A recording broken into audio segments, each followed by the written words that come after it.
Awesome. It's been a fantastic morning, afternoon, if you're on the East Coast. So far, we've now wrapped up the healthcare and light industrial tracks in our Shiftwork Summit. It's hard to summarize all the wealth of insights into one line, though I have to try. So the healthcare track was about building with optimism in times of uncertainty. NERSA CEO Curtis embracing all stakeholders when building technology products. That was Gene from RNAA and sorry, DNA, and preparing the care force for the silver tsunami that's coming in is how Lindsay from Care framed it. My highlights from the light industrial track would be Novo of Indeed Flex talking about AI augmenting humans to make better decisions rather than replacing humans. Mike of Traba shared how culture is like concrete, moldable at the start and then becomes set in stone. Wayne from Vonolo shared early experiences around building with AI for the industry. And then finally, Barbara of Staffmark Group introduced us to the idea of heart first approach to building a large staffing company, and AI is co-pilot and not pilot. I think that really stuck with me. So while still anchoring on shift work automation, we now want to take you to a world where technologies which were first developed in the on-demand labor market are making their way into shift work and field service management at large. So to kick off our final track, I'm super excited about this. I want to welcome a familiar face. You might remember her from her keynote at last year's summit. Her company has grown by leaps and bounds since then. She's painting New York green as we speak. She has declared the death of unemployment and the death of living paycheck to paycheck. So I shudder to think who goes next this season of the show. A leader in tech industrial staffing, she and her team are now bringing the same tech to enterprises along with AI to manage their shifts and workforce better. So she taught me what it means to be worker first. Please welcome WorkWhile CEO Jarah Euston. Oh, thank you so much for that warm introduction. I'm so happy to be here again at the ShiftWork Summit. Let me go ahead and share some of my screen here for some slides. I'm sure you've all had a productive morning of hearing from other leaders in this space. I'm delighted to be here to tell folks more about what we're doing at WorkWhile. And as Kashyap mentioned, we are a worker first company. We are all here building software to serve the frontline workforce. That's really our mission here, is to help workers earn a better living and live a better life. And we live that every single day. And that's what everyone is here at WorkWhile to do. And so the title of my talk this morning is Building Worker First Automation with AI. And certainly there is so much that we can do to improve the lives of the front line by leveraging all the advancements in AI that are happening. And I'm delighted to share just a little bit about what we are doing in order to apply the latest moves in AI in service to this population, which candidly really doesn't get a lot of respect, doesn't get a lot of attention, and is often framed as going to be replaced by AI. And I would go on record to say that all of the CEOs you heard from today, those strategy setters and capital allocators, I think their jobs might be at risk first before every frontline professionals, warehouse picker, packer, food production associate, bartender, server, line cook. It's going to take a while for the humanoid robots to catch up to them. So a little bit about me and why I'm so passionate about this mission. My origin story is maybe a little bit different. I grew up in Central California in Fresno, and my first job ever was as a retail associate at Party City in high school. I also did a lengthy tour of duty at a fast food restaurant called Kenny Rogers Roasters, where they played The Gambler on repeat. You got to know when to hold them, know when to fold them. And while that wasn't going to be my career track, everybody that I worked with, that was what they were going to be doing with their careers. There were people in their 40s and 50s raising their families, and I was a high school student. And that really struck with me because in Fresno, it's the largest agricultural producing county in the United States. And if you're not a farmer, doctor, lawyer, teacher, police officer, or work for the government, you're working an hourly job. And so growing up with that frame of reference, I saw so many challenges with hourly work and how disposable workers can feel at times. And I'm grateful to have the opportunity after my career at places like BCG as a product VP at Yahoo, working at a lot of different startups focused on building software for other tech people. So grateful I have the opportunity to apply everything I've learned in my career in service to the people that I grew up with, the frontline workers. And so the problem that we're trying to solve, and in the market that we operate in, it's filled with great inefficiencies. We estimate that there's about $1.5 trillion in annual waste in the hourly labor market due to manual and inefficient marketplace dynamics. Labor itself is the biggest driver of our GDP. $5 trillion out of the $13 trillion of US GDP is driven by this frontline labor. And there's so much inefficiencies in this process. And I probably don't need to tell anybody in the audience how inefficient it is for every workplace in the United States to have the same consistent hamster wheel, putting ads on job boards, hoping people apply, inviting them to interview, them not showing up. Maybe you hire one. Do they show up for day one? Are they still retained by week two? That leaky bucket of a recruiting funnel happens in every workplace. And that drives so much inefficiency around call-outs, around absenteeism, around people missing work because they don't have access to primary basic care. So much inefficiency in our labor market that has direct impact on our GDP growth. And then on the other side of our marketplace, we think about what's the impact to workers? There's 80 million frontline workers in the US, and they're holding on to about $700 billion of unsecured debt. 16% of a worker's paycheck goes to unsecured debt payments. That's almost as much as their rent. That's more than transportation. It's close to what they're spending on food. That debt service cycle keeps hourly workers in a perpetual state of stress. Where is my next paycheck coming from? How am I going to pay that next bill? And I think something for us white collar computer workers is that we don't understand the cognitive load of working hourly. The amount of mental arithmetic that workers are doing all day, every day of how much am I working today? When am I going to clock out? When am I going to get paid for that shift? When's my next bill coming due? How am I going to bridge the gap? And they're doing all of these calculations all day, every day. It's exhausting, and it doesn't have to be that way. So the way that we think about applying AI to these problems of an inefficient marketplace that causes pain for businesses and pain for workers is through this worker first framework for AI. And there's three main pillars that I wanted to share with you all this morning. The first one is fairness. I am a techno optimist. I fully believe that we can build agentic models that are more fair than the humans that are making all of the decisions today. We offer some AI voice screening on our platform to understand workers' skills, where on their own time, 24/7, they can press a button and talk to an agent and explain what kind of skills and qualifications they have. And the AI agent can vet them. They can ask follow-up questions. Oh, you said you drove a forklift. What models have you driven? How do you change the propane tank on that forklift to verify that they actually have those skills? And you know what? That AI agent is never having a bad day. That AI agent is always polite. That AI agent has an affinity for whatever identity group that worker represents. And it's a much better experience than if you catch a manager, recruiting manager on a bad day. And we think that the fairness that you can build into these models with the right third-party validation, testing your models for bias, can really increase the amount of fairness that happens in the workplace. The second pillar is opportunity. And so how can you present the most opportunities to the most number of workers? It's a problem that's too big for humans to navigate, right? We work across 40 US states and have over 1 million workers on the platform.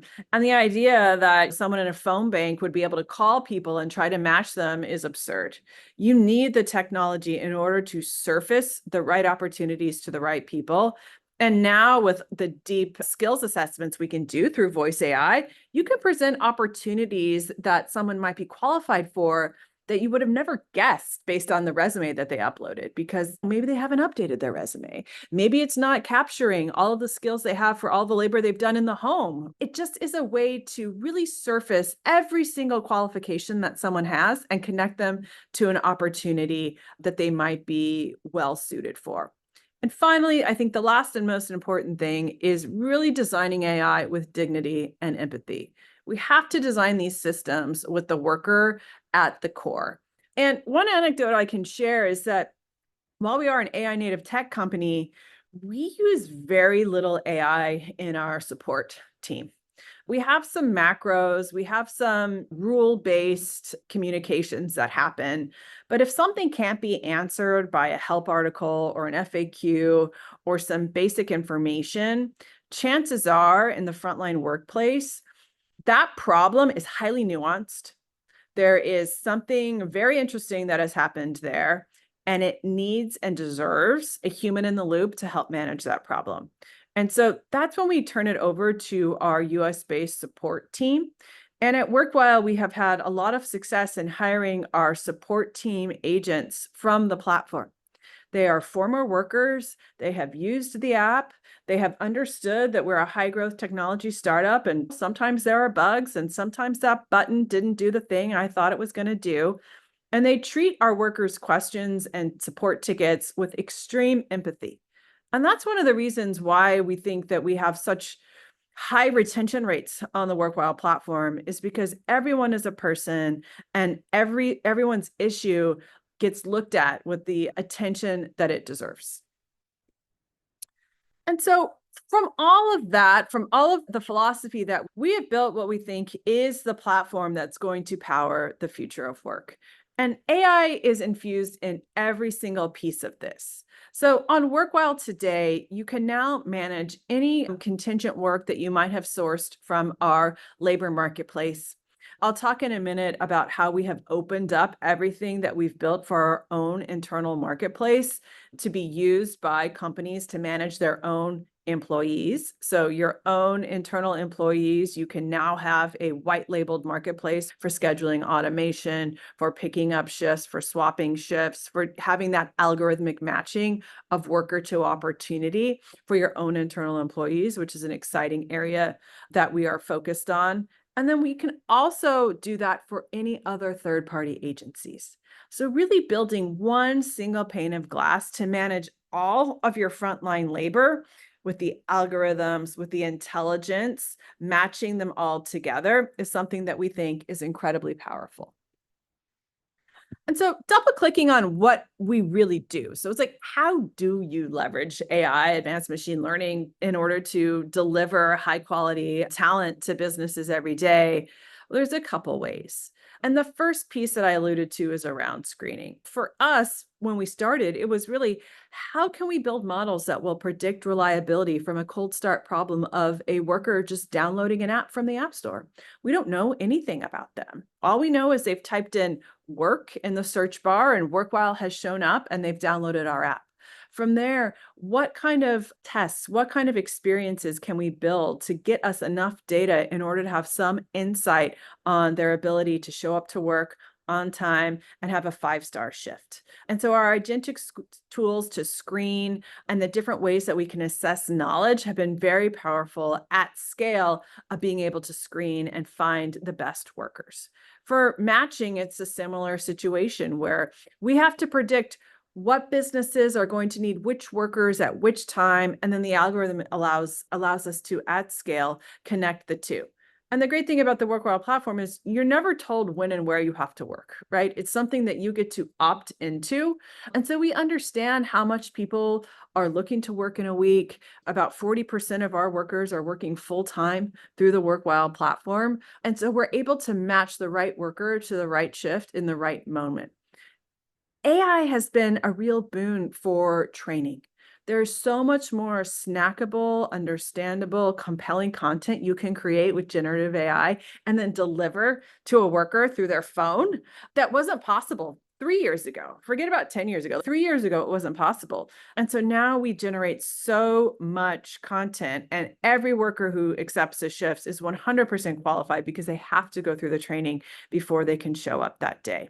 Same thing for upskilling, like really breaking down all of the certifications, all the training modules into snackable chunks makes it better to complete. And also the key thing is having training attached to a carrot.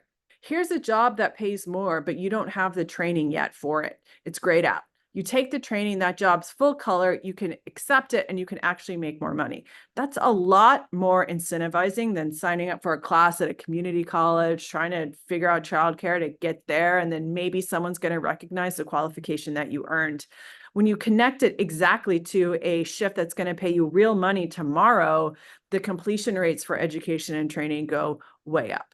And finally, for rewarding, we have invested a lot in bi-directional performance reviews to really understand what did the worker think about that shift and what did the shift think about the worker. And rewarding the best workers with real-time pay keeps them coming back. On the pay topic, one thing that's incredibly important to us at WorkWhile is making sure that workers are getting paid their fair share. And we have invested a lot in the algorithms and models to really allow for real-time pricing dynamics.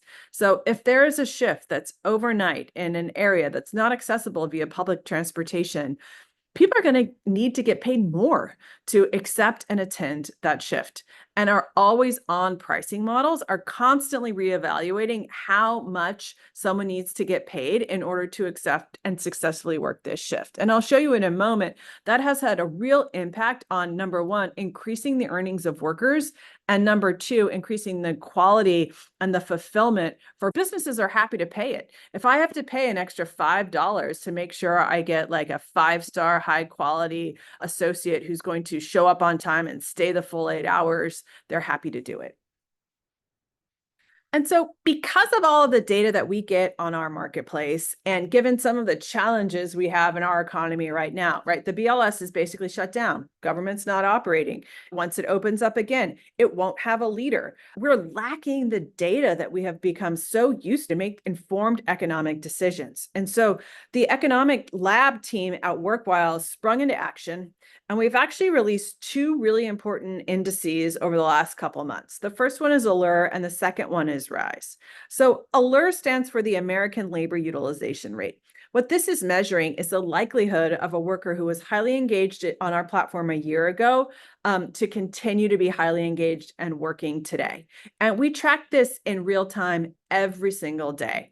And what we find is the repeat worker rate, or the utilization rate today, is about 98%. If you pay people what they want to get paid, they're going to show up to work. And that's really what Allure is tracking. But you can see there's dips. There are some days, or there are some weeks in the economy where demand for labor is softer. And all of that gets reported in real time on our website. You can go to workwhile.ai/allure and see this. We publish it publicly. It's updated in real time. It's a pulse of how engaged our US labor force is. The latest index that we announced was Rise, and that is the rate of increase in salary and earnings. This will show you year over year what is the delta between last year's wages and this year's. And we cut it by state. So you can see across California's up like 7% year over year. If you're tracking that versus inflation, the growth of earnings are increasing more than inflation, which means increased purchasing power to workers. And that's a really great thing. The Fed just cut rates, right? And we're seeing in our data, that's the right move. People are working. Inflation is not as high as the increase in wages. And so it tells us that some sectors of the economy, at least the ones that we deal with, are booming. Finally, the last thing I wanted to share with you is how we're surfacing all of this advanced machine learning and AI in service to other businesses. So we have invested over the last 6 years so much in building a tech platform that can manage high volume, highly variable hourly work. And with our latest product, New Day, we are offering all of that technology to other businesses. So now our customers can manage their own internal employees on the marketplace. They can manage other third-party contingent on the marketplace and allow all workers to have the ability to opt into their shifts, to get paid next day, and to really manage their own schedules, which at the end of the day, everyone wants autonomy over what they're doing. And finally, with New Day, not only workers on the WorkWhile platform, but employees of large businesses can have that power in their pocket. Our audacious goal is to really change the institution of employment. Post-pandemic, nobody wants to be told when and where they have to work. White-collar workers have enjoyed this fractional status or popping out to go to the dentist in the afternoon for years. Finally, because of the advancements in technology, we're able to offer that to the frontline as well. And so we have these really exciting campaigns that have been running around unemployment is dead and living paycheck to paycheck is dead. Today, if you work on WorkWhile or you work with a customer that uses New Day, as a worker, you're going to get paid in real time. There's no more financing corporate working capital on the backs of people making $15 to $20 an hour. We think it's absurd that you got to wait 2 weeks for payday. And we are rolling out real-time pay for everyone to be able to pay their workers faster at no cost to the worker, which is huge for GDP. It's huge for our workforce. And we think it's the right thing to do. So I'm happy to continue this conversation and excited for your questions, and just wanted to share my contact information if there's anything else you wanted to follow up about.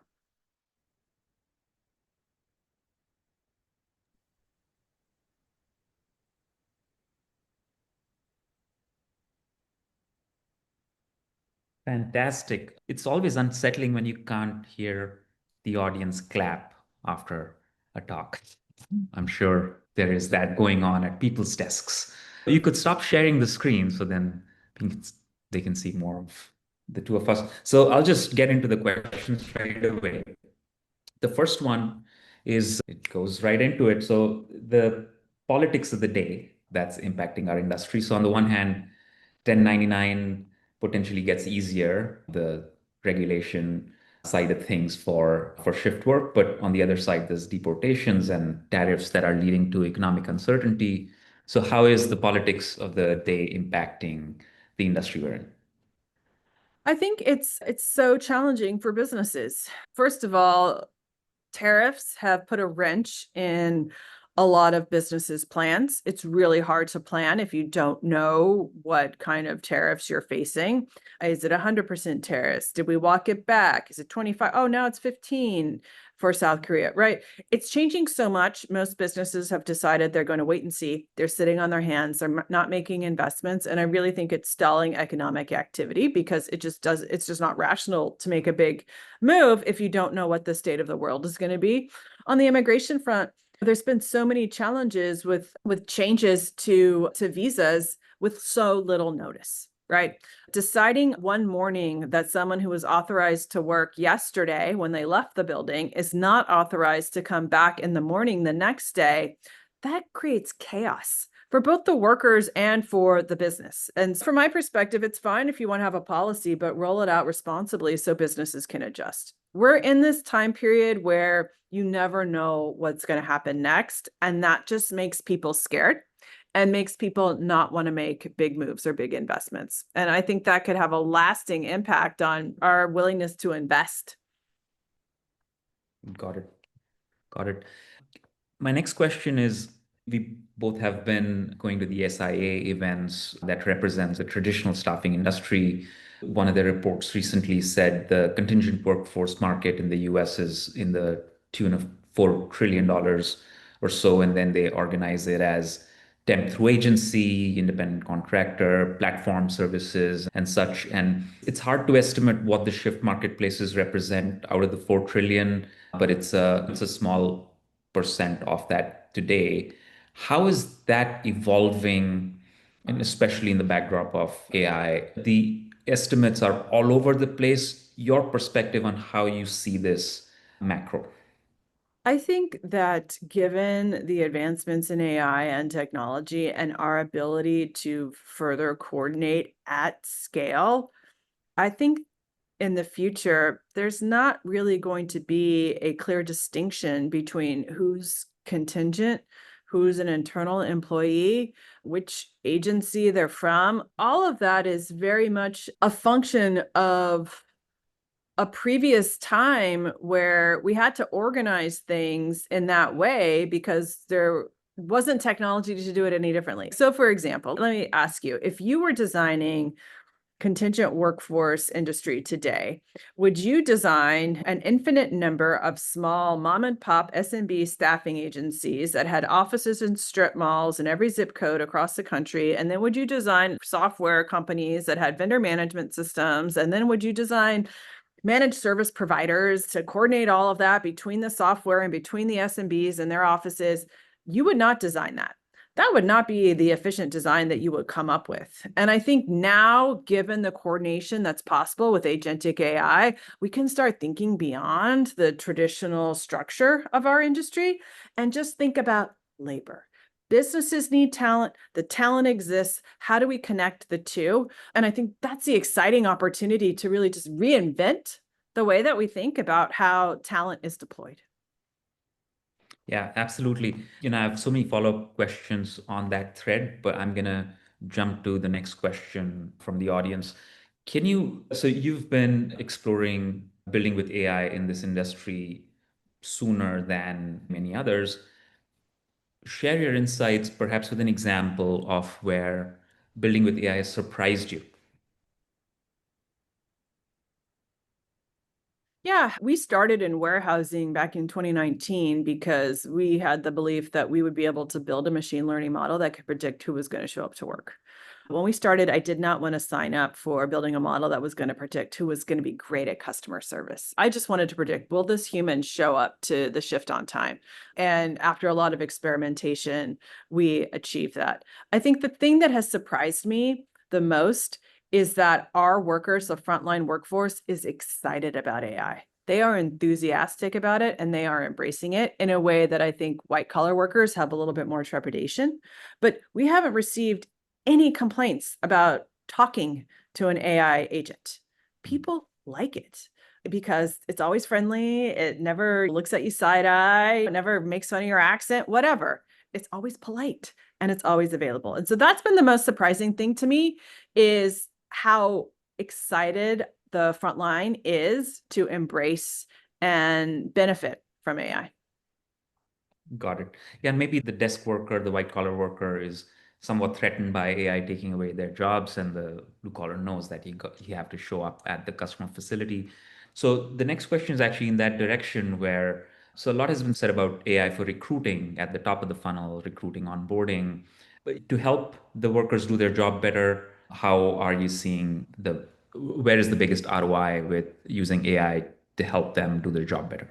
Oh, it's all training and onboarding, right? It's just you can have a job coach for tailored to every single individual, right? Like you can have real-time reviews. You can say, okay, yesterday you weren't fast enough over here, or you're on your phone too much, or whatever the feedback is. You can then automatically generate some training or a tutorial or a module to help someone improve in real time. And it's totally customizable down to the last individual. That's really powerful and it's phenomenal. And for the front line, like they've never been paid that much attention, right? To have someone telling you, hey, this is how you can improve tomorrow in a supportive way, right? A non-judgmental way. That's massive. The other thing I'll mention is like now every frontline worker can have their own job agent. Think of it as a talent agent, right? Like you could have a bot that's like scanning the universe for jobs that are going to be good for me. And then they can present them to you. And when that's paired with things that care about your financial well-being, right? Hey, I know you have a goal of buying XYZ next month, but you're $300 short. Here are some shifts that I've identified. If you work these, you'll be able to achieve your goal. Having that kind of support and intelligence in service to the frontline worker, it's massive. And I think it's going to be life-changing for a lot of people. And there you have it. WorkWhile CEO Jarah Euston. Thank you so much. Please join me in the next session. Kurt Baldwin from Medical Solutions is going to talk about the tech evolution of flex worker pools. That's whether you're on Feedloop or on Zoom, you know where it is. See you there. Thank you, Jarah.